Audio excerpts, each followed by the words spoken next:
अंगावर आलेल्या पाळीव कुत्र्याला हकलल्याच्या कारणावरून तरुणाच्या डोक्यात लाकडी दांडके सिमेंटच्या ब्लॉकने मारून त्याचा खून करण्यात आला होता। या खून प्रकरणी सत्र न्यायालयाने 5 जणांना 7 वर्षाची शिक्षा सुनावली।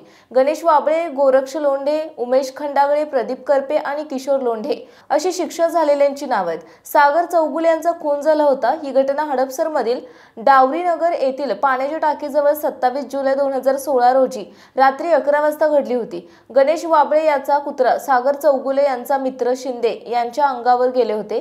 त्यावेळी शिंदे यांनी कुत्र्याला हकलले होते।